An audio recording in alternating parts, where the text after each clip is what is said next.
হুজুররাই কি দেশের বড় সমস্যা। কি কি সমস্যা হুজুররা? কই যে আপনারা বড় বড় পাঞ্জাবি গায়ে দেন, বাজারে কাপড়ের শর্ট ফেলা দিয়েছেন, আপনারা পাঞ্জাবি বড় বানায়, কাপড়ের দাম বাড়ছে, হুজুররা বলে পাঞ্জাবি গায়ে দেয় এটার লেগে। যত দোষ হুজুরের। আর কি দোষ করছি? পাঞ্জাবি তো কাপড়ের দাম বাড়াইছে, আর কি করছি? এই যে আপনি একটা কাম করলেন, ফু দিলেন একটা, এটার কোনো ভ্যালু আছে মিয়া? বিজ্ঞানের যুগ, আধুনিক যুগ, শিক্ষার যুগ, আপনি এখনো সেই কুসংস্কারের মধ্যে পড়ে আছেন। কি কুসংস্কার? দেখেন বাচ্চার এখানে হয়েছে ফোড়া, ফোড়া মানে এটার ভিতরে পুজ হয়েছে, পয়জন জমছে, এই পুজ আর পয়জন বের করতে হবে, এটা ফোড়া ভালো হয়ে যাবে। আপনি ওগুলো না করে কি করলেন? দিলেন একটা ফু। তো ফু একটা বাতাস, বাতাস তো বাতাসের সাথে মিলে গেল, বাচ্চার এই ফোড়া ভালো হবে কেমনে? যত সব এই হুজুররা আছে খালি উল্টা পাল্টা কাম। আছে না নাই কিছু মানুষ এরকম? হুজুর করে দেখলেই অ্যালার্জি চুলকায় শরীরে, আর বিশেষভাবে আম করে দেখলে আরো বেশি চুলকায়। কিছু মানুষ আছে আমার নাম শুনলেই চুলকায়। যত নাস্তিক মার্কা, মুরগি চোরা, হাঁস চোরা, গরু চোরা, ছাগল চোরা যা আছে, এগুলি আমগর নাম শুনলেই চুলকায়। আর আমরাও বলি চুলকাইতে চুলকাইতে সারা শরীর খামসা শেষ করে ফেলাইবি, চুলকানিও বন্ধ হবে না, আমাদের কথা বলাও বন্ধ হবে না, আমাদের আন্দোলন সংগ্রামও বন্ধ হবে না ইনশাআল্লাহ।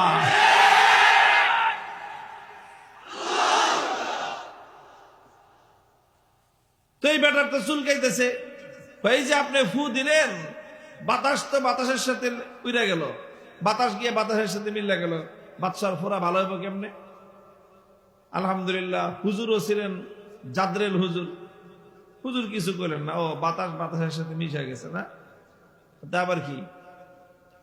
হুজুর 1-2 মিনিট রেস্ট করে ধমক দিছে মন্ত্রীরে পুরা মানুষের সামনে, তুমি এটা আস্ত গাধা, গাধা জানি কথাকার, এই ধরনের কথা বলো, অযৌক্তিক কথা। এমন এক ধমক দিছে, তাও কি গাধা কয়ে গালি দিছে কারে? মন্ত্রীরে।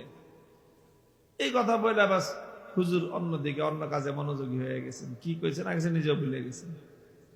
এদিক দিয়ে মন্ত্রী তো মানে রাগে ক্ষোভে, যে এত বড় 2 পয়সার মোল্লা, আমি একটা মন্ত্রী মানুষ, আমাকে সমস্ত রাজদরবারে গাধা বলে গালি দিল, অপমান করলো।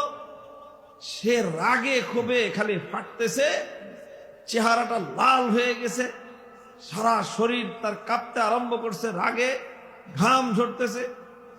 হুজুর কিছুই মনে হয় যে দেখেই নেই।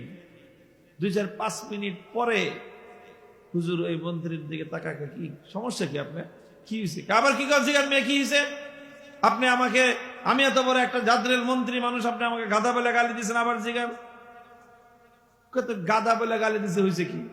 গাধা, গয়াকার গা, ধয়াকার ধা, মুখের থেকে 2টা শব্দ, বাতাস বেরোয়েছে, বাতাসের সাথে মিশে গেছে।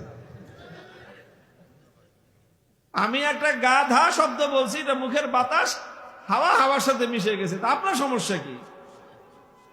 আরে মিয়া মন্ত্রী, গয়াকার গা, ধয়াকার ধা, 2 শব্দের সামান্য 1-2টা অক্ষর, এটা যদি তোমার মতো এরকম হাই এডুকেটেড জাদরেল একটা মন্ত্রীকে এই অবস্থা করতে পারে, তোমার সারা শরীরে কম্পন সৃষ্টি করে দিয়েছে, প্রচন্ড শীতের দিনে তোমার সারা শরীর থেকে ঘাম নিংড়ায় বের করে দিয়েছে, তোমার চেহারাটা লাল হয়ে গেছে, 2টা শব্দ যদি তোমার মতো একটা মানুষের শরীরের মধ্যে এত বড় অ্যাকশন করতে পারে, আমি এত বড় আল্লাহর কোরআনের আয়াত তেলাওয়াত করে ফু দিলাম, এটার মধ্যে বুঝি কোনো অ্যাকশন থাকতে পারে না?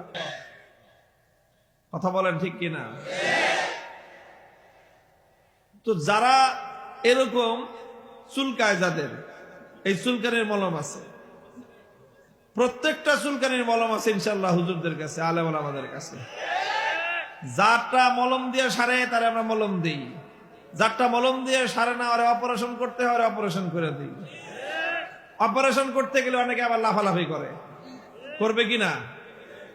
অপারেশন মানেই তো হলো ছুরি দিয়ে কাইটা শরীর থেকে অপারেশন করে বিষাক্ত পুষ বের করতে হবে, লাফালাফি করবে, জানি আমরা। লাফালাফি করলে আবার এটাকে থামানোর 2টা সিস্টেম আছে, একটা অ্যানেস্থেসিয়া দিয়া ওরে বেহুশ করে তারপরে অপারেশন করা, আর এটা যদি ছোটখাটো অপারেশন হয় ঠাইসা ধরে তারপরে ওরে আমরা অপারেশন করি। বুঝতে পারছেন কথা? যারা যাদের যাদের চুলকানি হয়, যাদের যাদের ইসলামের কথা শুনলে নানা ধরনের অ্যালার্জির উপদ্রব হয়, আল্লাহর কোরআনের কথা শুনলে যাদের শরীরের মধ্যে নানা রকমের রোগের প্রাদুর্ভাব তৈরি হয়, প্রত্যেকটা রোগের ঔষধ ইনশাআল্লাহ উলামায়ে উম্মতের কাছে আছে। খালি কইবেন, আমগরে খবর দিবেন, হুজুর এখানে একটা অপারেশনের রোগী আছে, দেখবেন কেমনে ধৈরা অপারেশন করে ভালো হলাম ইনশাআল্লাহ। আর আপনারা থাকবেন লাফালাফি করলে খালি যেটা ধরবেন। আছেন তো? প্রস্তুত থাকবেন তো ইনশাআল্লাহ? ইনশাআল্লাহ সময় এসেছে শুধু ব্যক্তি নয়, গোটা সমাজ এবং রাষ্ট্রের অপারেশন করা হবে। সমাজ থেকে, রাষ্ট্র থেকে আল্লাহর কোরআন বিরোধী, ইসলাম বিদ্বেষী, নাস্তিক্যবাদ শেকড় শুদ্ধ উপড়ে ফেলা হবে ইনশাআল্লাহ।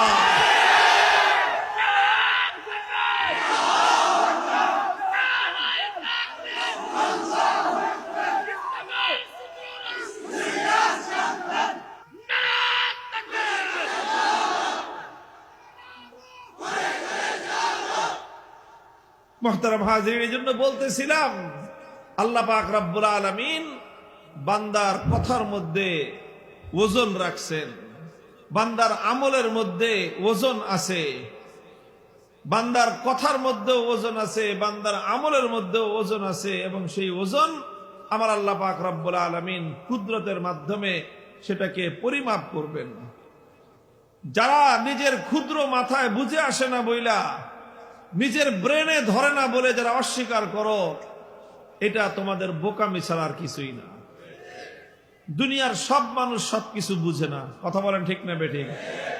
দুনিয়ার সব মানুষ সবকিছু বুঝে এরকম কেউ আছেন বলতে পারবেন যে আমি দুনিয়ার সবকিছু বুঝি? বহু ছাত্র আছে, তার বাবার স্বপ্ন ছিল ডাক্তার বানাবে, তার বাবার স্বপ্ন ছিল ইঞ্জিনিয়ার বানাবে। ডাক্তার আর ইঞ্জিনিয়ার হইতে হলে আর্টস গ্রুপে পড়লে হওয়া যায়? বলেন জোরে, কি করতে হয়?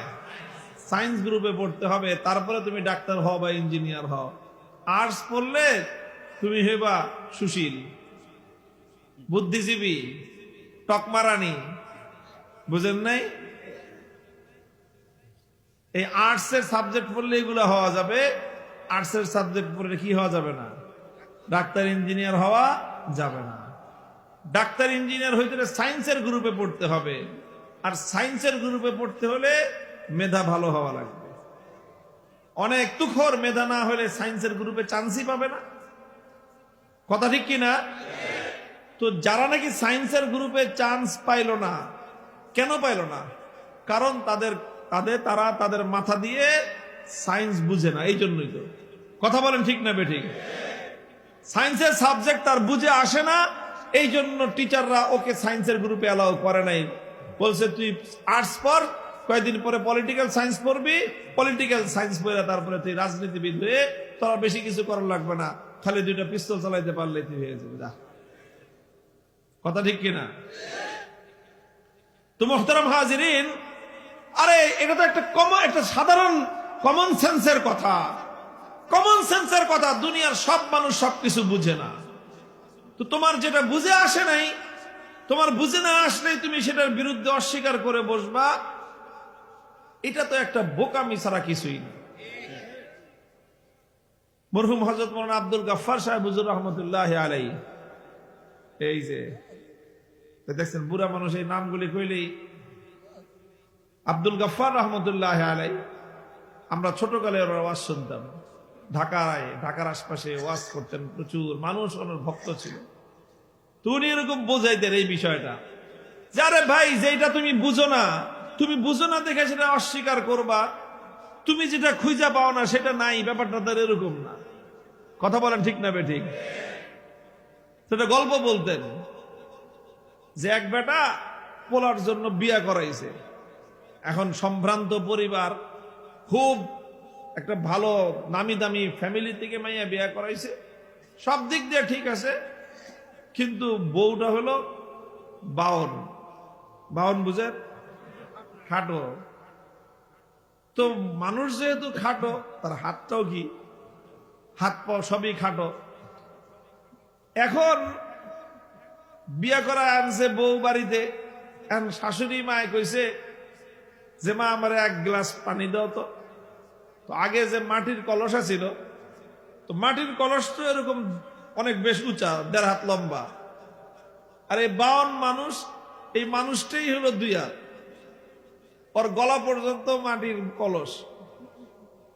তো সেই ও এরকম গলা দিয়ে যখন নাকি মাটির কলস থেকে পানি ঢালতে গেছে, গলার হাড় খুইলা কলসের ভিতরে পড়ে গেছে। এখন কলসের ভিতরে পড়া তো হাড় চলে গেছে কলসের তলায়, এখন তো পানি আনে না। এখন শাশুড়ি মা বিদেশ থেকে কয়, মা বৌমা পানি আনো না কে, এতক্ষণ হয়ে গেল। কয় যে আমার হাড়টা খুইলা কলসের ভিতরে পড়ে গেছে। পড়ে গেছে ভালো কথা, উঠায় না। কয় আমি তো অনেকক্ষণ ধরে হাত দিয়ে খুঁজতেছি, কিন্তু এই কলসের তো কোনো তলা নাই। কলসের কি নাই? কয় কলসের তলা নাই কেন? কয় যে আমি হাত দিয়ে তো তলা খুঁজে পাই না। এখন কন, তুই হলো 2 হাতটা মানুষ, তোর হাতটা হইলো 6 ইঞ্চি 8 ইঞ্চির হাত। এই 8 ইঞ্চি হাত দিয়ে তুই 18 ইঞ্চি কলসির তলা খুঁজে পাবি কোনোদিন? তো 8 ইঞ্চি হাত দিয়ে তুই 18 ইঞ্চি কলসের তলা খুঁজে পাস না। এই জন্য যদি তুই কস যে কলসের তলা নাই, দুনিয়ার মানুষ এটা মানবে? তো তুই 8 ইঞ্চি হাত দিয়ে তো কিয়ামত পর্যন্ত 18 ইঞ্চি কলসের তলা খুঁজে পাবি না।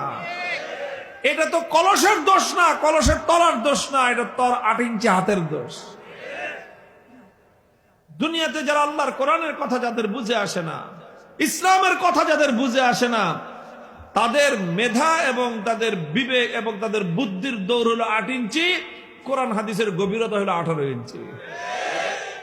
তোর তুই 8 ইঞ্চি বুদ্ধি দিয়ে কোনদিন 18 ইঞ্চি কোরআন হাদিসের তলা তুই খুঁজে পাবি না। তুই তলা খুঁজে পাস না দেখে তুই যদি কস যে তলা নাই, তো এটা তো ওইরকম বেকুব মার্কা কথা হলো। কথা ঠিক কিনা? মুহতারাম হাজিরিন, এই জন্য ওজন হবে।